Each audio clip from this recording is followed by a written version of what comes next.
सहना भवतु सहनौ भुनक्तु सह वीर्यं करवावहै तेजस्विनावधीतमस्तु मा विद्विषावहै। ओम शांति शांति शांति।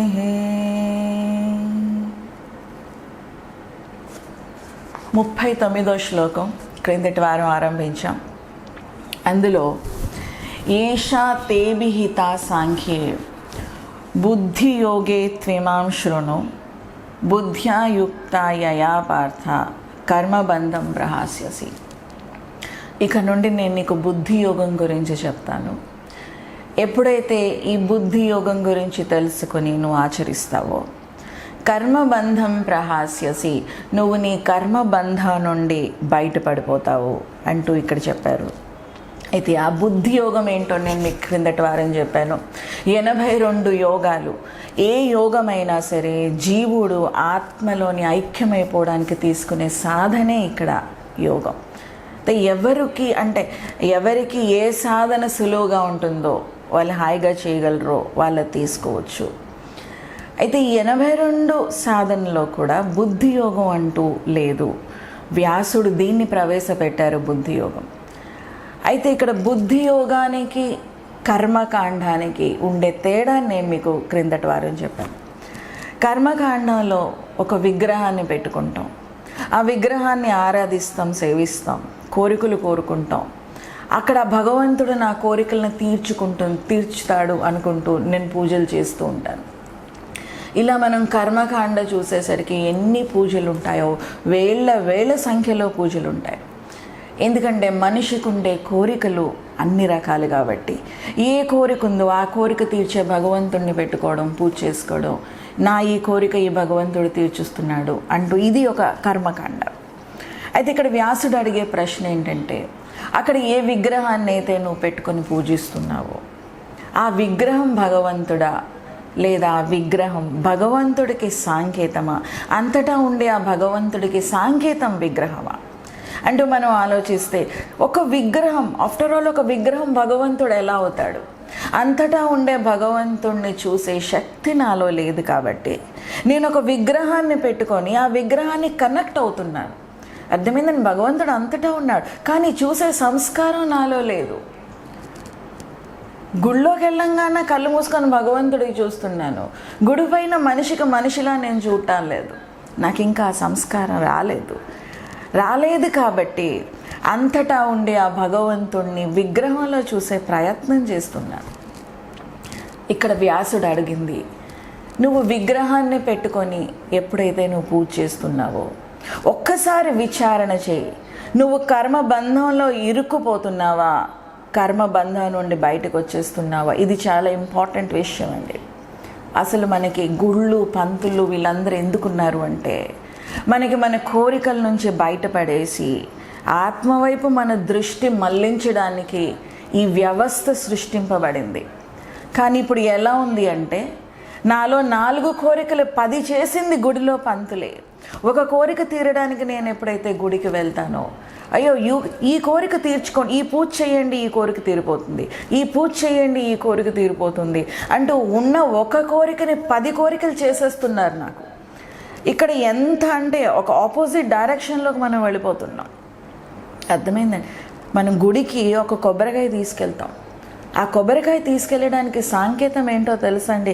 ఆ కొబ్బరికాయ నాకు సాంకేతం అంటే ఒక మనిషికి సాంకేతం కొబ్బరికాయ. ఆ పచ్చిగా నిగనిగలాడిపోతుంది చూడండి, కొబ్బరి బొండం అంటాం. అది మన స్థూల శరీరం, గ్రాస్ బాడీ కనపడుతున్న ఈ ఆకృతి అక్కడ ఆ పచ్చని రంగులో ఉంటుంది, నిగనిగలాడిపోతూ ఉంటుంది. ఆ పైపిచ్చి ఎప్పుడైతే మనం తీసేస్తామో లోపలంతా ముళ్ళు చిక్కులు ఉంటాయి. ఇదంతా మనస్సుకి సాంకేతం, ఆలోచనలకి సాంకేతం, కోరికలకు సాంకేతం. ఆ లోపల ఉండే ఆ పీచు ఎప్పుడైతే మనం గుడికి వెళ్తామో పీచంతా తీసేసి వెనక ఒక ఇంత చిన్న టఫ్ట్, ఇంత చిన్న పిలక పెట్టుకొని వెళ్తాం, అవునా లేదా? మొత్తం ఆ పీచంతా కొబ్బరి బండంతో వెళ్ళాం, అంతా తీసేసి ఒక చిన్న పిలకతో వెనక్కి ఇంత చిన్న టఫ్ట్ అంటాం, దాంతో వెళ్తాం. అప్పుడు ఆ గుడిలో పంతులు గురువుకి సంకేతం, అది తీసేస్తాడు ఆయన.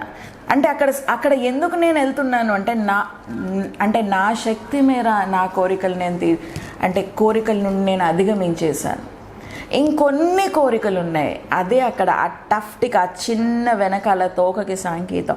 ఈ కొన్ని కోరికలు ఉన్నాయి, ఇది నా వల్ల కుదరటం లేదు అంటూ శిష్యుడు గురువు దగ్గరికి వెళ్తున్నాడు. అక్కడ ఎప్పుడైతే గురువు అప్పుడు ఆ కొబ్బరికాయను తీసుకొని ఆ మిగిలిన కోరికలు కూడా తీసేస్తే అక్కడ 3 చుక్కలు వస్తాయి, అంటే జ్ఞానచక్షు అక్కడ వచ్చినట్టు అర్థం.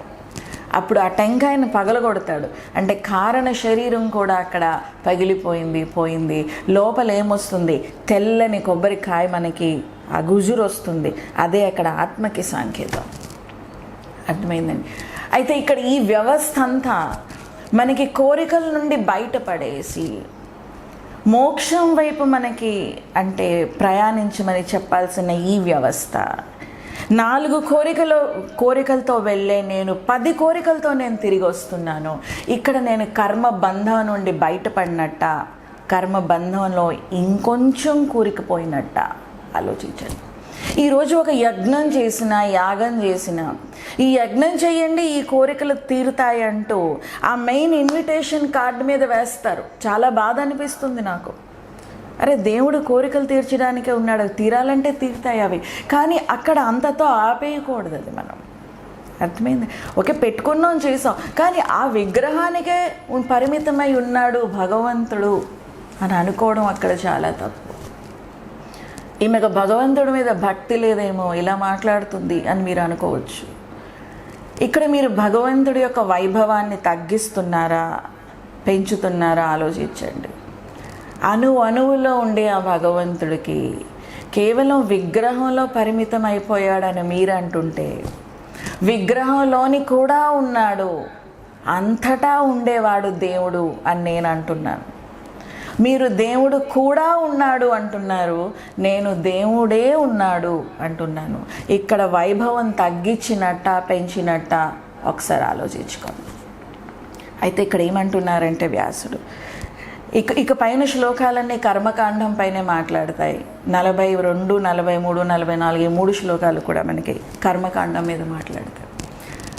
అయితే ఇక్కడ నువ్వు కర్మబంధం నుండి బయటికి రావటం లేదు. కానీ బుద్ధియోగం అంటే ఏంటి? బుద్ధియోగం అంటే అంతటా ఆ నారాయణను గుర్తించడం, నలుగురిలో నారాయణను గుర్తించడమే ఇక్కడ బుద్ధియోగం. మానవ సేవే మాధవ సేవ. ఇక్కడ మాధవుడు అంటూ వేరుగా ఉన్నాడా, కనబడ్డా చెప్పండి మీకు? నాకు కనపడలేదు. కానీ ఆ మాధవుడికి నమ్ముతాము, మానవుడికి మానవుడిగా చూడం మనం. ఇక్కడ బుద్ధియోగంలో వ్యాసుడు మనకు చెప్తున్నదే, నలుగురిలో నువ్వు ఎప్పుడైతే నారాయణ్ని చూస్తావో నీ నుండి నిష్కామ కర్మలు ఆటోమేటిక్గా వచ్చేస్తూ ఉంటాయి. ఇప్పుడు ఎందుకు మీరు వేరు నేను వేరు అని అనుకుంటున్నాను కాబట్టి నాకు స్వార్థం వస్తుంది, నేను బాగుండాలని అనుకుంటున్నాను, కానీ అందరం ఒకటే అనే సమదృష్టి వచ్చేటప్పుడు మనిషి నుండి నిష్కామ కర్మలు సాగిపోతూ ఉంటాయి, వచ్చేస్తూ ఉంటాయి. ఎలా అయితే అల సముద్రం కన్నా వేరు కాదో, ఆభరణం బంగారం కన్నా వేరు కాదో, కుండ మట్టి కన్నా వేరు కాదో, ఈ ప్రపంచంలో ఉండే ప్రతి జీవరాశి కూడా ఆ భగవంతుడి కన్నా వేరు కాదు. ఇది బుద్ధియోగం. ఇది ఎప్పుడైతే నువ్వు గుర్తిస్తావో నువ్వు భగవంతుడి దగ్గరికి వెళ్ళక్కర్లేదు. అసలు అందరిలోని ప్రతి చోట నువ్వు భగవంతుడిని చూస్తున్నావు. అయితే ఈ సమదృష్టి బుద్ధి యోగంలో కలుగుతుంది అంటూ ఇక్కడ ఎక్స్ప్లెయిన్ చేస్తున్నారు. ఎప్పుడైతే నీకు ఆ దృష్టి కలుగుతుందో అంతా ఒకటే, సమదృష్టి. శునిచైవ స్వపాకేచ పండిత సమదర్శన అంటారు 5వ అధ్యాయంలో. విద్యా వినయ సంపన్న బ్రాహ్మణే గవిహస్తిని శునిచైవ స్వపాకేచ పండిత సమదర్శన. విద్యా వినయ సంపన్నుడైన బ్రాహ్మణుడైన, చాండాలుడైనా, ఒక కుక్కైనా, గవిహస్తిని ఆవైనా, ఏనుగైనా, కుక్కైనా, కుక్క మాంసము తిన్న చాండాలుడైనా, వీళ్ళందరిలోని కూడా నీకు సమదృష్టి ఏర్పడుతుంది. ఎందుకంటే నువ్వు శరీరాన్ని దాటి ఆత్మని దర్శిస్తున్నావు. ఇదే ఇక్కడ బుద్ధి యోగం. అయితే ఇక్కడ ఏమంటున్నారంటే బుద్ధి యోగే త్విమాం శృణు. నేను బుద్ధి యోగం గురించి నేను నీకు చెప్తున్నాను అర్జున, నువ్వు జాగ్రత్తగా విను. శృణు అన్నారు. శృణు అంటే ఇక్కడ వినడం కన్నా ఎక్కువ అండి, అంటే శ్రవణం చెయ్యు అని అర్థం. శ్రవణం కానీ మనం కరెక్ట్గా చేస్తే నేను చెప్తున్నాను మననం నిధిధ్యాసనం కరెక్ట్గా జరిగిపోతాయి, వెంటనే జరిగిపోతాయండి. ఇప్పుడు నేను ఒక మాట చెప్తున్నాను, అది ఊరకనే వినడం కాదు, శ్రవణం చేశారు, జాగ్రత్తగా విన్నారు. అప్పుడు వెంటనే మీరు దాని మీద అనుకోకుండానే ఇన్హెరెంట్లీ దాని మీద మననం జరిగిపోతుంది, ఆచరణలో పెట్టేస్తారు. శ్రవణమే కరెక్ట్గా లేకపోతే ఇంకా మనన నిధిధ్యాసనం జరగదు. శ్రవణం కరెక్ట్గా అంటే మీకు ఒక ఎగ్జాంపుల్ చెప్పాలంటే, ఒక 10 సంవత్సరాల క్రితం, మేబీ ఒక 10 years బ్యాక్, నేను ఇంకా ఎగ్జాంపుల్ వాడుతూ ఉంటాను. నేను నేవల్ ఆఫీసర్స్ పేరెంట్స్కి ఒక సెషన్ తీసుకుంటున్నాను, అంటే సీనియర్ సిటిజన్స్కి ఇట్స్ సెషన్. సో సెషన్లో నేను క్యాసబియాంకా అంటూ ఒక పోయం ఉంటుంది మాకు. ఆ క్యాసబియాంకా అంటూ స్టార్ట్ చేశాను. ఆ పోయంలో ఒక చిన్న ఒక కాన్సెప్ట్ ఎక్స్ప్లెయిన్ చేయడానికి క్యాసబియాంకా అంటూ ఆ పోయం స్టార్ట్ చేయగానే ఒక 70 years ఆమె వెంటనే లేచి టక పోయం చెప్పేశారండి. ఇలా జరిగింది, ఇలా జరుగుతుంది, ఇలా షీ సో ఎక్సైటెడ్ అనమాట. చెప్పేశారు నాకు. ఎంత బాగా చెప్పారండి పోయం. ఎప్పుడు చదువుకున్నారండి అంటే 8వ క్లాస్లో చదువుకున్నాను. 8వ క్లాస్లో చదువుకున్న పోయం 70 సంవత్సరాల వయస్సులో నాకు అప్పచెప్పేశారు అంటే ఆవిడ అక్కడ వినలేదు, శ్రవణం చేశారని అర్థం. ఇవాళ రేపు పిల్లలు ఈవెన్ ఫస్ట్ క్లాస్ వచ్చేవాడికి ఎగ్జామ్ తర్వాత పేపర్ ఇవ్వండి, ఎగ్జామ్ తర్వాత వెకేషన్స్ తర్వాత క్వశ్చన్ పేపర్ ఇవ్వండి, ఐఎమ్ ష్యూర్ ఫెయిల్ అయిపోతాడు వాడు. అర్థమైందండి? శ్రవణం లేదు, ఓన్లీ వినడం. మార్క్స్, పిల్లలకి మార్క్స్, తల్లిదండ్రులకి మార్క్స్. వాడికి ఎంత జ్ఞానం ఉందా, ఏమొచ్చిందా అనవసరం. వినడం. అసలు ఆ చోట్ల ఆ ఇయర్ ఫోన్స్ ఎంత దారుణం అండి వాళ్ళ పిల్లలు. అసలు యాక్సిడెంట్ అవుతుందేమో నా భయం వెనకాల ఉండి. అవి 24 hours ఉండాలి. అంటే వాళ్ళ మనసుల్ని వాళ్ళు ఎలా ట్రైన్ చేసుకున్నారంటే 10 నిమిషాలు కూడా ఆ మనసు ఖాళీగా ఉంచకూడదు. ఏదో ఒకటి, అదో ఇదో, టీవీయో ఫోనో గేమో ఏదో ఒకటి. ఒక్క నిమిషం ఆలోచించండి. మనసుకి కానీ మనం ఖాళీగా ఒక 10 నిమిషాలు కూడా విడిచిపెట్టకపోతే విచారణ సాధ్యమా చెప్పండి? విచారణ సాధ్యమా? లేదు.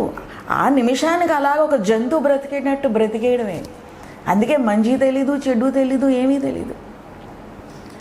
మీ పిల్లలు బాగుపడాలంటే దయచేసి అవన్నీ దూరం పెట్టండి. ఆ టీవీలు అంటే కొంత వయసు వచ్చాక మనం ఏం చేయలేం. చిన్నప్పటి నుండి 2 సంవత్సరం పిల్లల నుండి ఆ గేమ్స్ చేతిలోనే. ఇంకా వాళ్ళ మనసుకి ఆలోచన లేదు.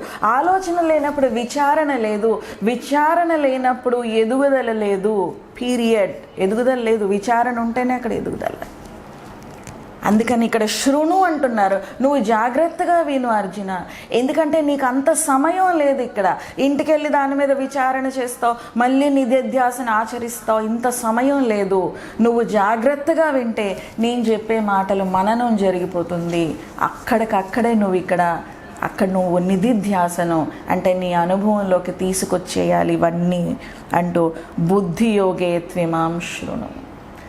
అందుకని ఇప్పుడు మీరు వింటూ ఉంటారు క్లాసు, వినరు. నాకు తెలుసు. నేను కానీ అన్మ్యూట్ పెట్టాను అనుకోండి, కాసేపు ఆ మ్యూట్ తీసేస్తే మీ సంసారం అంతా నాకు వినపడుతుంది. ఇక్కడ ఏదో మాట్లాడుతూ క్లాస్ కూర్చోవడం, పడుకొని వినడం, ఎక్సర్సైజులు చేసుకొని వినడం, ఇది శ్రవణం కాదు, ఇది టైంపాస్. వృద్ధాప్యంలో మీరు చేస్తున్న టైంపాస్. ఎందుకంటే ఇప్పుడు ఆ సినిమాలు అవి నచ్చవు, ఇవి కాసేపు బాగుంటుంది అంతే. ఇది శ్రవణం కాదు. శ్రవణం ఎంత జాగ్రత్తగా చేస్తే మననం నిధిధ్యాసనం అంత కరెక్ట్గా జరిగిపోతూ ఉంటుంది. అయితే కర్మబంధం ప్రహాస్యసి అన్నారు. ఎప్పుడైతే నువ్వు ఈ బుద్ధి యోగాన్ని ఆచరిస్తావో కర్మబంధం నుండి బయటపడిపోతావు అర్జున. కర్మకాండలో ఉన్నంత వరకు నువ్వు బంధం నుండి బయటపడలేదు, బంధాల్లో ఇంకా ఇరుక్కుపోతున్నావు. ఆలోచించుకో. ఈ బుద్ధి యోగంలో నేను ఎలా బయటపడతాను? ఈ బుద్ధి యోగం వచ్చేసరికి నేను ఒక లక్ష్యం పెట్టుకున్నాను. లోక సంగ్రహం గురించి నేను ఒక లక్ష్యం పెట్టుకున్నాను. ఆ లక్ష్యాన్ని సాధించడానికి నిష్కామ కర్మలు ఆచరించుకుంటూ పోతున్నాను. నిష్కామ కర్మలు ఎప్పుడైతే మనిషి ఆచరిస్తాడో స్వార్థం తగ్గిపోతుంది. స్వార్థం తగ్గిపోతే కోరికలు తగ్గిపోతాయి. కోరికలు తగ్గిపోతే బంధం నుండి బయటపడిపోతాడు. ఇది ఇక్కడ కిటుకు టెక్నికల్ పాయింట్, అంతే కదా. లోక సంగ్రహం గురించి నేను ఒకటి పెట్టుకుంటే, ఒక లక్ష్యం పెట్టుకుంటే, ఆ లక్ష్యాన్ని సాధించడానికి నేను కష్టపడుతున్నాను, పాటుపడుతున్నాను. అక్కడ నిష్కామ కర్మ, అక్కడ ఏం ఆశించటం లేదు కర్మలో. కానీ నేను ఆ నిష్కామ కర్మని, ఆ లక్ష్యాన్ని నేను చేరుకోవడానికి ఇక్కడ ఎంతో అంటే ప్రయత్నిస్తున్నాను. ఈ ప్రయత్నంలో నా స్వార్థం పోతుంది, నా కోరికలు పోతాయి. అందుకే కర్మబంధం నుండి నువ్వు బయటపడిపోతావు. కర్మబంధం ప్రహాస్యసి. ఇక్కడ నేను నిష్కామ కర్మలు ఎందుకన్నాను? స్వార్థ, నిస్వార్థ, నిష్కామ కర్మలు, ఈ మూడిటికి తేడా అర్థం చేసుకోవాలి. స్వార్థ కర్మ ఇప్పుడు కర్మలో లేదండి. నేను ఏం కర్మ చేస్తున్నానో అక్కడ కాదు, ఏ ఉద్దేశంతో నేను కర్మ చేస్తున్నానో అది చాలా ముఖ్యం. కర్మ ముఖ్యం కాదు, కర్మ వెనకాల ఉండే ఉద్దేశం ముఖ్యం. ఇప్పుడు నేను మీకు ఈ క్లాస్ చెప్తున్నాను. ఈ క్లాస్ వెనకాల నా ఉద్దేశం, ఈ క్లాస్ వల్ల నాకు మంచి పలుకుబడి వచ్చేయాలి, బాగా డబ్బులు సంపాదించేయాలి అని నేను ఆలోచిస్తే ఇంత మంచి కర్మ కూడా స్వార్థ కర్మ అయిపోతుంది. స్వార్థమే ఉంటుంది అక్కడ. ఓకే, నిస్వార్థ కర్మ అంటే సరే నేను ఈ క్లాస్ చెప్తున్నాను, ఈ క్లాస్ వలన మీరు అందరూ బాగుపడిపోవాలి, ఇది నిస్వార్థం. మీ అందరి గురించి నేను తాపత్రయపడుతున్నాను. ఇది స్వార్థ కర్మ కన్నా మంచిదే, కానీ ఇది నిష్కామ కర్మ కాదు. ఎందుకంటే నాలో కోరిక ఉంది, మీరు బాగుపడాలి, మీరు బాగుపడాలి, మీరు బాగుపడాలి. అందుకని కొంతమంది ఒకవేళ కానీ ఇక్కడ అంటే ఎక్కువ మంది కానీ అటెండ్ అయితే, అయ్యో చాలామంది వచ్చారే, అయ్యో ఈరోజు రాలేదే, మీరు వాడుకుంటున్నారా ఈ జ్ఞానాన్ని, మీరు తరిస్తున్నారా, మీకు ఇది ఉపయోగపడుతుందా, అయ్యో మీరు క్లాసులకి రావటం లేదే అంటూ ఇక్కడ నా బీపీ రైజ్ అయిపోద్ది. నిస్వార్థమే, కానీ కోరిక ఉంది కాబట్టి నాలో అలజడి ఉంటుంది. ఇదే కర్మ నిష్కామ కర్మ ఎలా చూడాలి అంటే, నాకు తెలిసింది, నా గురువుగారు నాకు నేర్పింది మీతో పంచుకుంటాను. ఇది మీరు తీసుకుంటే మీ ఇష్టం, ఇది మీరు వదిలేస్తే మీ ఇష్టం. నా కర్మకు మాత్రం నేను న్యాయం చేస్తాను. ఈ కర్మని ఎంత బాగా చెయ్యాలో అంత బాగా చేస్తాను. ఆ తర్వాత అది మీ ఇష్టం, మీ కర్మ. ఇది నిష్కామ కర్మ. ఈ నిష్కామ కర్మలు ఎప్పుడైతే మనం ఆచరిస్తామో మనకి బంధం ఉండదండి. చెడు కోరికలు ఉండేవాడు చెడు కర్మలు చేస్తాడు. చెడు కర్మలు చేసేవాడు కాబట్టి చెడు జన్మలు ఎత్తుతాడు. మంచి కోరికలు ఉండేవాడు మంచి కర్మలు చేస్తాడు. మంచి కర్మలు చేస్తాడు కాబట్టి మంచి జన్మలు ఎత్తుతాడు. ఇక్కడ చెడైనా మంచైనా జన్మ ఉంది. జన్మ అంటేనే బంధం. అర్థమైందండి? ఉద్దేశం మంచి ఉంటే మంచి జన్మ, ఉద్దేశం చెడు ఉంటే చెడు జన్మ. కానీ నా కర్మ వెనకాల ఏ ఉద్దేశం లేకపోతే కర్మబంధం ప్రహాస్యసి, నాకు జన్మ ఉండదు, బంధం నుండి బయటపడిపోతాను. ఇక్కడ మంచి కూడా సాధన అంటే మంచి కాదండి, మంచి చెడులు కాదు, మంచి చెడులను అర్థం చేసుకొని వెళ్ళిపోవడమే. అందుకని అన్నమయ్య పాడతారు, పాప పుణ్యాలు భారపు పగ్గాలు. రెండు భారపు పగ్గాలే. ఒకటి ఇనప సంకెళ్ళైతే రెండవది బంగారపు సంకెళ్ళు, కానీ రెండూ సంకెళ్ళే. అందుకని నేను మొట్టమొదటి ఇంట్రడక్షన్లోనే చెప్పాను, భగవద్గీత పాండవులకి కౌరవులకి మధ్యలో చెప్పారు, బోధించారు. దీని అర్థం ఏంటి? పాండవులు మంచికి సంకేతం, కౌరవులు చెడుకి సంకేతం. వీళ్ళిద్దరి మధ్యలో, ఇరు సైన్యాల మధ్యలో భగవద్గీతను బోధించడానికి కారణం ఆధ్యాత్మిక సాధన. మంచిని చెడుని అర్థం చేసుకొని దాటిపోవడమే. చెడుని విడిచిపెట్టి మంచిలో ఇరుక్కుపోవడం కాదు, బంధం ఉంటుంది. భజగోవిందంలో కూడా పుణ్య అపుణ్య వివర్జిత పంత అంటారు శంకరాచార్యులు ఒక దగ్గర. పుణ్యం ఏంటో తెలుసుకో, అపుణ్యం అంటే పాపం ఏంటో తెలుసుకో. వివర్జిత పంతః, ఈ రెండుంటిని ఎప్పుడైతే దాటిపోతావో అది లక్ష్యం, మంచి లక్ష్యం కాదు అక్కడ. అందుకని ఇక్కడ నువ్వు బుద్ధి యోగాన్ని ఎప్పుడైతే ఆచరిస్తావో అర్జున, కర్మబంధం నుండి బయటపడిపోతావు. కర్మబంధం ప్రహాస్యసి అంటే నీకు ఇంకా జన్మ ఉండదు, జన్మరాహిత్యం పొందేస్తావు. కర్మకాండలో ఉంటూ విగ్రహాన్ని పట్టుకొని ఆరాధిస్తూ కోరికలు తీర్చుకుంటూ నువ్వు ఎన్ని జన్మలు చెయ్యు, నువ్వు ఈ కర్మబంధం నుండి బయటపడలేవు. నెక్స్ట్ శ్లోకం అండి, 40వ శ్లోకం. నేహాభిక్రమనాశోస్తి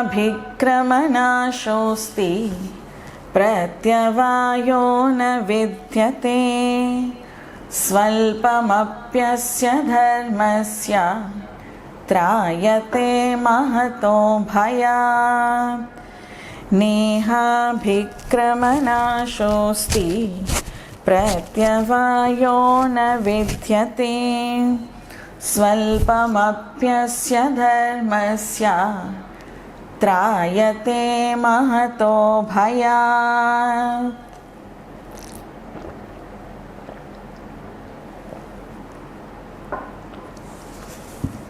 అయితే నేహ భిక్రమనాశోస్తి, నేహ అంటే నా ఇహ అని అర్థం. అంటే ఇక్కడ క్రిందటి శ్లోకంలో కర్మకాండకి బుద్ధియోగంకి ఈ రెండుంటికి మధ్యలో వ్యత్యాసం మనకి చెప్పి వ్యాసుడు బుద్ధియోగాన్ని అక్కడ ఆ పదాన్ని సృష్టించి ఆ పదాన్ని మనకు బోధపరిచాడు. అయితే ఇప్పుడు చూడండి, మార్కెట్లో ఏదైనా ప్రోడక్ట్, ఏ ప్రోడక్ట్ అయినా, ఒక సోప్ కానీ మార్కెట్లోకి వస్తే ఇది ముందుండే సోప్ కన్నా ఎందుకు గొప్పదో ఒక 2 ఎక్స్ట్రా చెప్తారు.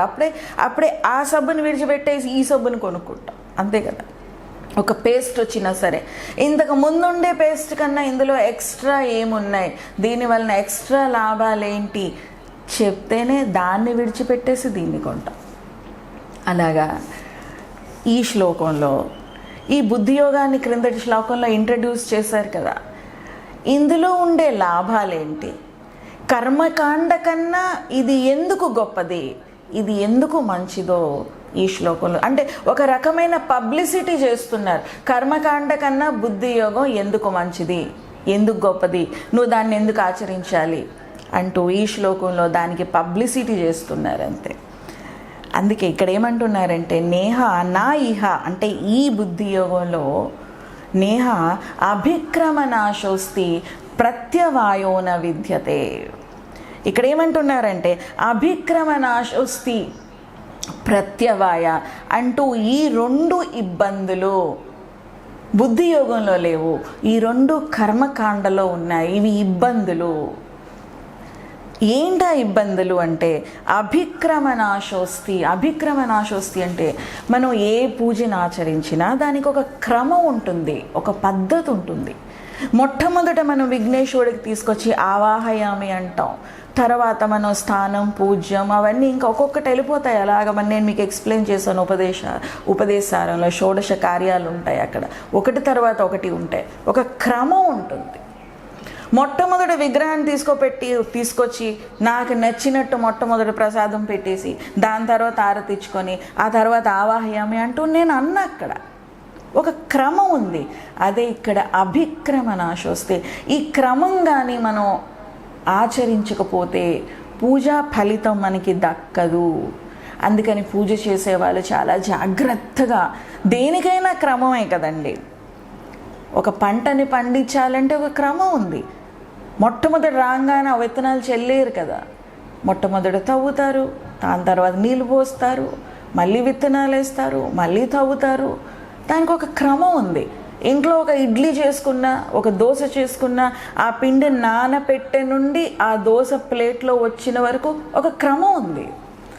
ముందు గ్రైండింగ్ చేసిన తర్వాత నానపెట్టరు కదా, క్రమం ఉంది. ఏదైనా క్రమాన్ని మనం కరెక్ట్గా ఫాలో అవుతే రిజల్ట్ వస్తుంది, ఫలితం వస్తుంది. ఇడ్లీ క్రమం ఫాలో అవుతేనే ఇడ్లీ బాగుంటుంది, లేదంటే గట్టిగా వస్తుంది, అవునా లేదా?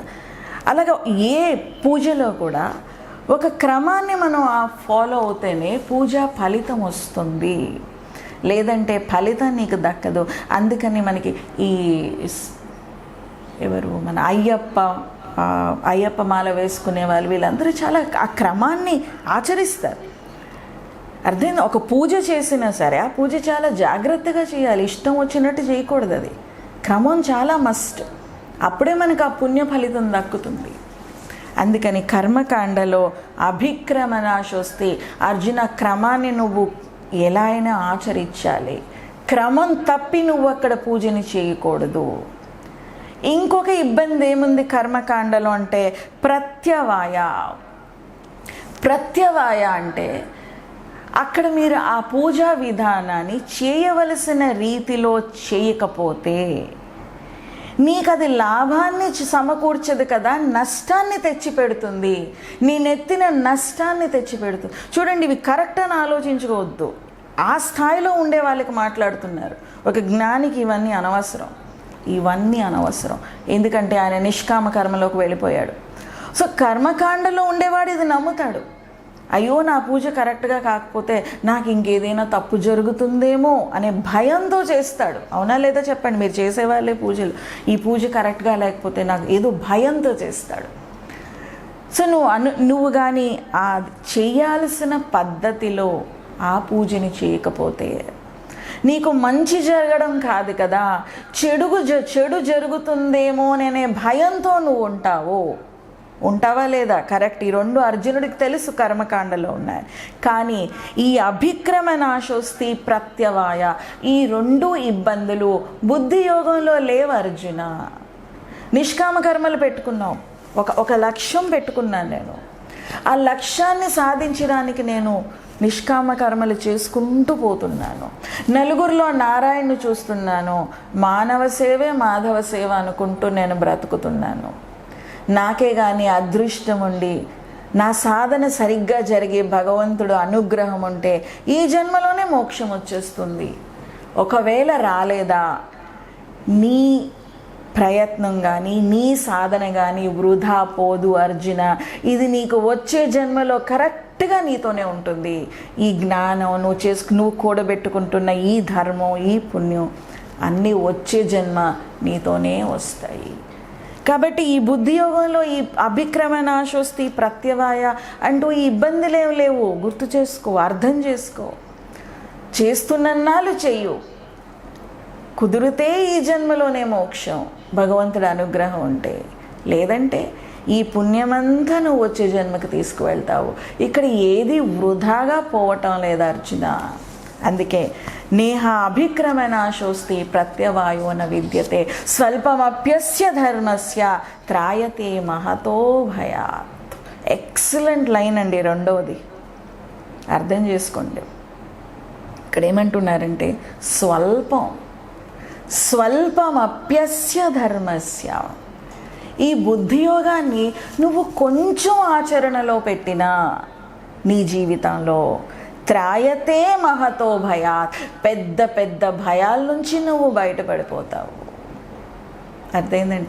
స్వల్పమప్యస్య ధర్మస్య త్రాయతే మహతో భయాత్ అంటే నీ జీవితంలో కొంచెం ఎక్కువ అక్కర్లేదు. ఈ నిష్కామ కర్మలు ఇవన్నీ నువ్వు పెట్టేసుకున్నావు అనుకో, నిస్వార్థంగా ఉండాలి, నిష్కామ కర్మలు చేయాలి, ఎవరి నుండి ఏవి ఆశించకూడదు అంటూ కొంచెం నీ జీవితంలో ఆచరణలో పెట్టి పెద్ద పెద్ద భయాలు, మహతో భయాత్, పెద్ద పెద్ద భయాల నుంచి నువ్వు బయటపడిపోతావు అర్జున అంటున్నారు.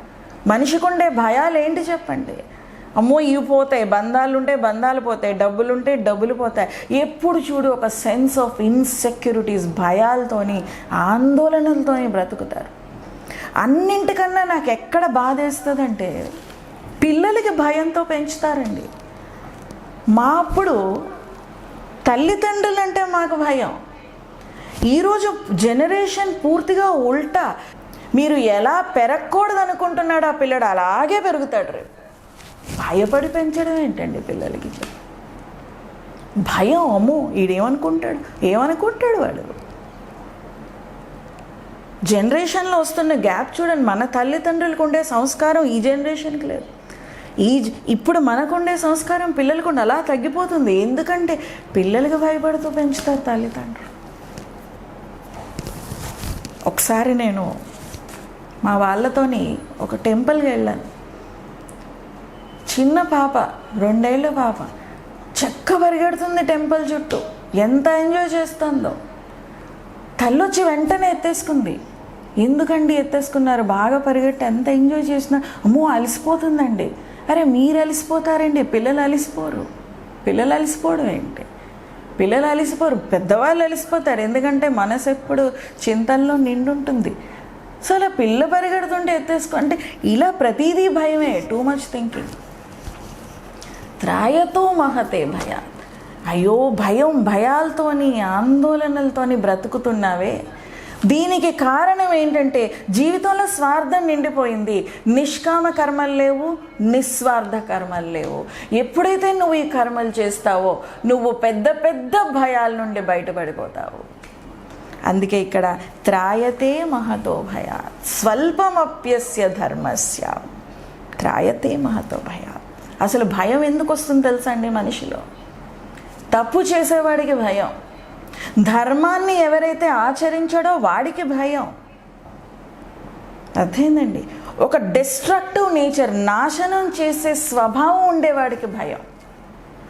ధర్మాన్ని ఆచరించేవాడు, అర్థమైందండి, ధర్మాన్ని ఆచరించేవాడు, తను ఏం కర్మలు చేయాలో చేసేవాడు, తన మనస్సాక్షికి విరుద్ధంగా ఉండని వాడికి భయం ఉండదు. ఈ ప్రపంచం అంతా వాడికి వదిలేసిన వాడిలో భయం ఉండదు.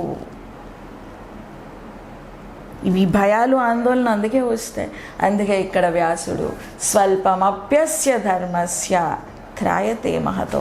జంతువుల్లో చూడండి, ఆవులకి మేకలకి భయం ఉండదు. ఎందుకంటే వాళ్ళకి డిస్ట్రక్టివ్, నాశనం చేసే స్వభావం లేదు, వాళ్ళకి డిస్ట్రక్టివ్ నేచర్ లేదు వాళ్ళకి. కానీ ఒక సింహము, ఒక నక్క, ఒక పులి, ఇవన్నీ, ఒక లియోపర్డ్, ఇవన్నీ ఏంటంటే ఒక లియోపర్డ్ కానీ నక్క కానీ ఇవి నాశనం చేసే జంతువులు. ఇవి భయపడుతూ అడుగు మెల్లిగా వేసుకుంటూ వస్తాయి చూడండి. కానీ అంటే మాంసం తినని జంతువులకి చూడండి, వాడికి భయం ఉండదు. అందుకని మన స్వభావం నాశనం చేసే స్వభావం ఉన్నా, ధర్మాన్ని ఆచరించకపోయినా, చేయాల్సిన పనులు చేయకపోయినా, మన మనస్సాక్షికి విరుద్ధంగా వెళ్ళినా మనలో భయాలు ఆందోళన పెరిగిపోతాయి. దుర్యోధనుల్లో మనం ఈ రకమైన భయం చూస్తాం మొదటి అధ్యాయంలో. ఎందుకంటే మనస్సాక్షికి విరుద్ధంగా వెళ్ళిపోయాడు. అందుకని మనమే గెలుస్తాం అంటూ 10 మాటలు చెప్తూ ఉంటే భీష్ముడు అయ్యో పాపం భయపడుతున్నాడంటూ శంఖారాధన ఆరంభిస్తారు అక్కడ.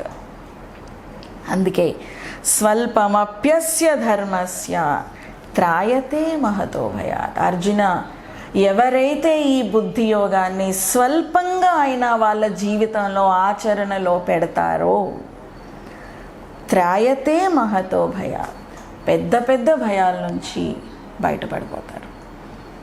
ఈ లైన్ గురించి మీరు విచారం చేయండి. ఎందుకంటే జీవితాలను మార్చేసే లైన్లు ఇట్లాంటివే. అట్లా కూర్చొని విచారం చేస్తే అర్థమవుతుంది మనకి.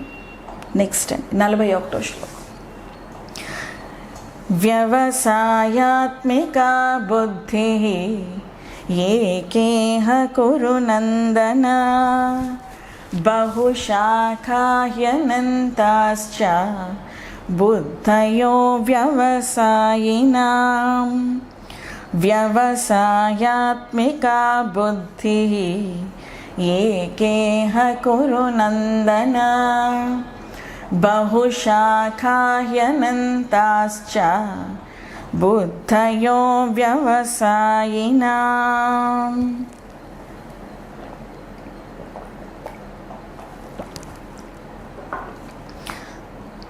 వ్యవసాయాత్మికా బుద్ధి ఏకేహ కురు నందన బహుశాఖాహ్యనంతాశ్చ బుద్ధయో అవ్యవసాయనం. One of the beautiful verse అండి ఇది. ఈ శ్లోకంలో కూడా అంటే కొన్ని శ్లోకాల్లో నేను మీకు అక్కడ ఎంఫసిస్ చేసి చెప్తుంటాను. ఇందాక చెప్పాను చూడండి, స్వల్పమప్యస్య ధర్మస్య త్రాయతే మహతో భయ. నీకుండే భయాలు ఆందోళనలో పోవాలి అంటే ఆ కర్మలు ఆచరించు. కర్మల్లో చిన్న మార్పు తెచ్చేసుకుంటే చాలు. ఇక్కడ కూడా ఈ శ్లోకంలో కూడా నేర్చుకోవడానికి, ఆచరణలో పెట్టడానికి మనకు ఒక కాన్సెప్ట్ ఉంది. అందుకే ఆ మంచి శ్లోకం అంటూ నేను అన్నాను. ఈ శ్లోకం నేను వచ్చే వారం ఎక్స్ప్లెయిన్ చేశాను. దీనికి చిన్న ఫౌండేషన్. వ్యవసాయాత్మిక బుద్ధి అంటే ఒక ఫోకస్డ్ ఇంటలెక్ట్. ఇది చెప్పే ముందు మనం కర్మలు ఎలా ఆచరిస్తామని చెప్పండి. నేను మీకు చాలా చెప్పాను. జ్ఞానేంద్రియాలు, కర్మేంద్రియాలు, ఇది శరీరం. మనస్సు వెనకాల బుద్ధి. ఇవన్నీ కూడా మనకి ఒకే సమయంలో ఫంక్షన్ అవుతూ ఉంటాయి. ఇప్పుడు జ్ఞానేంద్రియాల ద్వారా అంటే కళ్ళు, ముక్కు, నోరు, చర్మము, వీటి ద్వారా, చెవులు, వీటి ద్వారా ప్రపంచంలో ఉండే జ్ఞానాన్ని నేను సేకరిస్తాను, తీసుకుంటాను. కళ్ళ నుండి రూపం, చెవుట్ల నుండి ఇక్కడ శబ్దం, ముక్కు నుండి ఇక్కడ గంధం, చేతు నుండి స్పర్శ, నోటి నుంచి రుచి. ఈ 5 కూడా జ్ఞానేంద్రియాలు ప్రపంచం నుండి విషయాలు తీసుకుంటాయి. ఇది ఎక్కడ రిజిస్టర్ అవుతుందంటే మనస్సు దీన్ని రిజిస్ట్రేషన్ అన్నమాట తీసుకుంటుంది. మనస్సు దగ్గర రిజిస్టర్ అవుతాయి. ఇప్పుడు నేను చెప్తున్నాను, నా మాట మీరు శృణు అన్నాను, నేను శ్రవణం చేయండి అన్నాను. మీరు వినేటప్పుడు మీ మనసు కానీ క్లాస్ మీద లేకుండా ఇంకెక్కడ ఉందనుకోండి, ఈ జ్ఞానేంద్రియం వింటుంది, కానీ మనసు ఎక్కడ ఉండడం వలన మనసులో రిజిస్ట్రేషన్ జరగలేదు. అది అర్థమైందండి. ఒక 45 నిమిషాల క్లాస్లోని మీ కాన్సన్ట్రేషన్ 15 నిమిషాలు ఉంటే గ్రేట్ అండి. You got an out standing concentration skills అని అర్థం. అక్కడ మీకు ఏకాగ్రత బాగున్నట్టే. అంత కూడా ఉండదు. క్లాస్ ఆపేసాక నేనేం చెప్పానని మీకు అడిగితే 5 నిమిషాల కన్నా ఎవరు ఎక్కువ, 5 నిమిషాలు విడిచిపెట్టాను, 2 నిమిషాల కన్నా ఎవరు ఎక్కువ మాట్లాడరు. కొన్ని క్లాసెస్లో నాకు మనుషులు గాబరా, వేరం అయిపోదు సబ్జెక్టు. వేరంగా చెప్పారా అండి అరుణ్ గారు అంటారు నాకు. నేను వేరంగానే వెళ్తాను, కానీ ఏ కాన్సెప్ట్ ఎక్స్ప్లెయిన్ చేయాలో నాకు అర్థమైపోదు. ఇది అర్థం కావాలి. అక్కడ కాసేపు సమయం తీసుకుంటాను. సో అందరికీ ఒకటే రూలు. నేను మీకు 6 నెలలు ఒక అధ్యాయం చెప్తాను. ఆ అధ్యాయం గురించి మీరు 5 నిమిషాలు మాట్లాడండి. నెక్స్ట్ అధ్యాయం నేను 3 నెలలు చేస్తాను. నాకెందుకు, నేను 3 గంటల్లో మొత్తం భగవద్గీత చెప్పేస్తాను మీకు కావలసి. ఇంతవరకు ఎవరు సక్సెస్ కాలేదు ఆ టెస్ట్లో. అదే నేను 6 నెలల అధ్యాయం చెప్తాను చెప్పండి అంటే మ్యాక్సిమం మళ్ళీ వీక్ అంతా ప్రిపేర్ చేసుకుంటారు, ఆగిపోతారు 5 నిమిషాల లోపల. సో ఇక్కడ చెప్పేయడమే ఉంది, అక్కడ పాజ్ ఉండాలి, అర్థం కావాలి. అక్కడ అర్థం కావాలంటే శృణు, ఏకాగ్రత ఉంటేనే అక్కడ మన మనసులోని అవన్నీ కూడా అవి ఉంటాయి. లేదంటే వస్తాయి పోతాయి చెప్పలేరు. అందుకే క్లాస్ బాగానే ఉందండి, క్లాస్ ఏం చెప్పారంటే బాగానే చెప్పారండి, ఏం చెప్పారండి, ఒకరు మ్యాక్సిమం 2-3 సెంటెన్సులు అంతే. అది కూడా అతుకుల బొంత చూడండి, అటొకటి అలా ఉంటాయి. నిన్న నాకు ఎవరో మెయిల్ చేశారు, సుకన్య నిన్న పంపించింది, నా పేరు గుర్తులేదు. ఎంత చాంతాడంత మెయిల్ అండి, 4 పేజీల మెయిల్. నేను క్వశ్చన్స్ ఆన్సర్ చేస్తానన్నాను కానీ అంత పెద్ద మెయిల్కి ఆన్సర్ చేస్తానని చెప్పాలి. మెయిల్ ఎవరు చదువుతా, అంత ఒపీనియన్స్ అవంతే. నేను ఇది నమ్మను, నేను ఇది ఒప్పుకోను, నేను ఇది నమ్మను. మీరు ఒప్పుకున్నా ఒప్పుకోకపోయినా 2+2 = 4. మీరు ఒప్పుకున్నా మీరు ఒప్పుకోకపోయినా, మీరు కానీ నిప్పులో వేలు పెడితే చేయి కాలుతుంది. మీరు ఎన్ని రోజులు తీసుకుంటారో అది అర్థం చేసుకోవడానికి మీ ఇష్టం అంతే. అందుకనే దయచేసి అంతంత మెయిల్స్ పంపించదు. ఒక క్వశ్చన్ అంటే క్వశ్చన్లా ఉండాలి, అది అప్పుడు నేను ఆన్సర్ చేస్తాను. అర్థమైందండి. మీ ఒపీనియన్స్, నా ఒపీనియన్ నేను పట్టుకొని నిల్చున్నంత వరకు నాకు అర్థం కాదు ఈ సబ్జెక్ట్. మీ ఒపీనియన్స్, నేను నా ఒపీనియన్స్, మీరు మీ ఒపీనియన్స్ విడిచిపెట్టేస్తేనే కృష్ణుడి ఒపీనియన్, శాస్త్రం ఒపీనియన్ మనకు అర్థమవుతుంది అక్కడ. లేదంటే నా ఒపీనియన్స్, నా భావాలు నేను పట్టుకుని వేలాడినంతసేపు నాకు శాస్త్రం అర్థం కాదు. అయితే ఇక్కడ మనసు రిజిస్టర్ చేస్తుంది, అన్నీ మనసులోకి వెళ్ళిపోతాయి. మనసు ఏదైతే రిజిస్టర్ చేస్తుందో బుద్ధి విచక్షణ చేస్తుంది. ఇది మంచా, ఇది చెడా, ఇది నేను చేయాలా, ఇది నేను చేయొద్దా అంటూ బుద్ధి విచక్షణ చేస్తుంది. విచక్షణ చేసిన బుద్ధి మనసుకు చెప్తుంది ఇలా చేయు అని. మనసు మళ్ళీ కర్మేంద్రియాల ద్వారా ఆ కర్మని ఆచరించుకుంటూ పోతుంది. ఇది జరుగుతుందండి మనలో.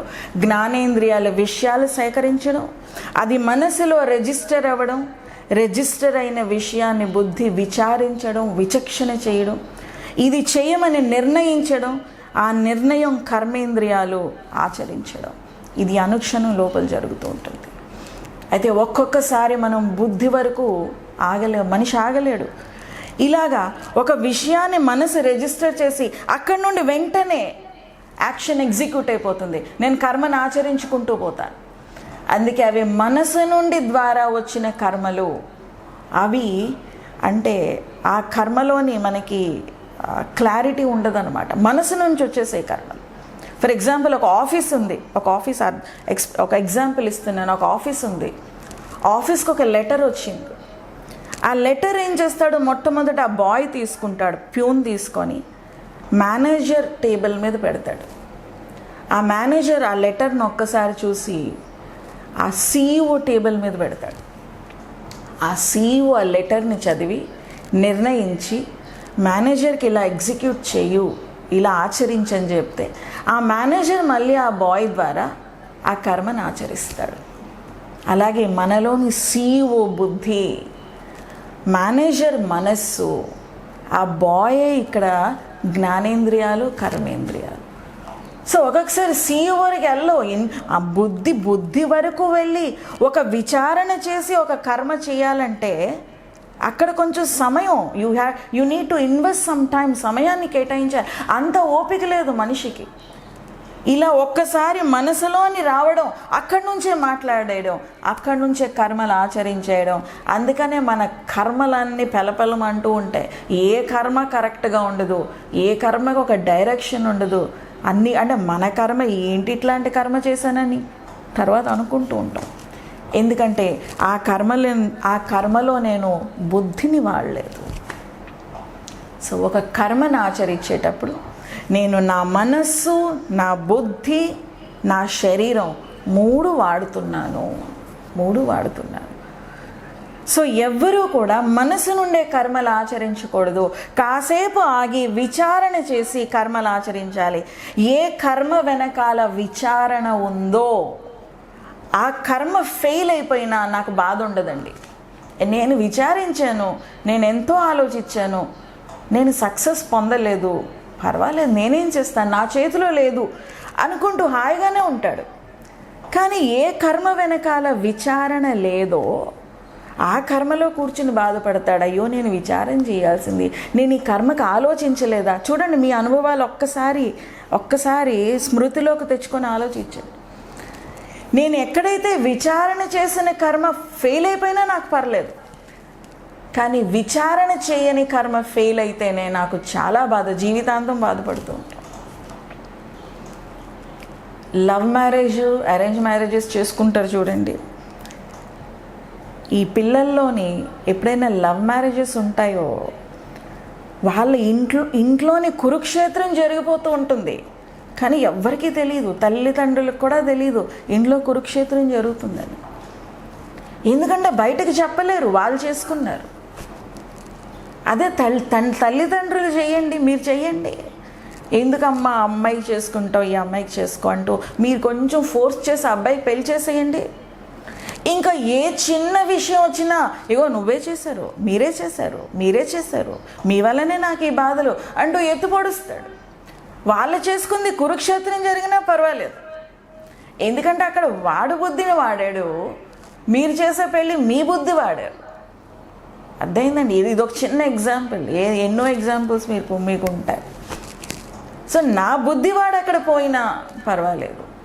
అందుకని చాలామంది నాకు అడుగుతూ ఉంటారు, అయ్యో లవ్ మ్యారేజ్ ఏమనకుండా చేసేయండి, రేపొద్దున్న ఏదైనా వస్తే మీ నెత్తి మీదకి వచ్చి పడతారు. అందుకని ఎవరైనా చేసుకుంటానంటే వెంటనే చేసేయండి, వాళ్ళకి ఇంకా ఆలోచన అక్కర్లేదు. అక్కడ వాళ్ళ కర్మ, మీరు చేసినా వాళ్ళ కర్మే, వాళ్ళు చేసుకున్నా వాళ్ళ కర్మే. ఎప్పుడు వాళ్ళ కర్మ అయినప్పుడు మీకేం పని అక్కడ చెప్పండి. చాలామంది మధ్యలో వెళ్ళిపోయి పెద్ద పెద్ద గందరగోళం చేస్తారు. చేయకండి, దయచేసి చేయకండి. అయితే ఇక్కడ వ్యవసాయాత్మిక బుద్ధి అంటే క్రిందటి శ్లోకంలో బుద్ధి యోగం గురించి చెప్పారు. ఆ బుద్ధి యోగం వలన ఉండే బెనిఫిట్స్ మనకి చెప్పారు. స్వల్పమప్యస్య ధర్మస్య త్రాయతే మహతో భయాత్ అంటూ చెప్పారు. అయితే ఇక్కడ ఆ బుద్ధి యోగం, వ్యవసాయాత్మిక బుద్ధి అంటే ఒక ఫోకస్డ్ ఇంటలెక్ట్. ఏ బుద్ధికైతే ఏకాగ్రత ఉంటుందో అదే ఇక్కడ వ్యవసాయాత్మిక బుద్ధి. నువ్వు బుద్ధి యోగాన్ని ఆచరిస్తే స్వల్పమప్యస్య ధర్మస్య త్రాయతే మహతో భయాత్, కొంచెం నువ్వు బుద్ధి యోగాన్ని ఆచరించిన పెద్ద పెద్ద భయాల నుండి దాటిపోతావు అంటూ క్రిందటి శ్లోకంలో చెప్పి, ఈ శ్లోకంలో ఆ బుద్ధి యోగం వలన వ్యవసాయాత్మిక బుద్ధి, నీ బుద్ధికి ఏకాగ్రత కుదురుతుంది. ఏకాగ్రత కుదిరే బుద్ధి ప్రపంచంలో ఏదైనా సాధించగలదు, ఏదైనా సాధించగలదు అంటూ ఈ శ్లోకంలో చెప్తున్నారు. ఇది నేను నెక్స్ట్ వారం చెప్తాను.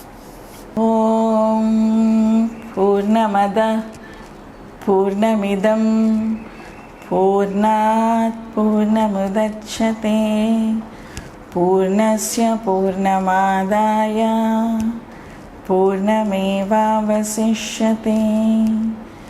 ఓం శాంతి శాంతి శాంతి.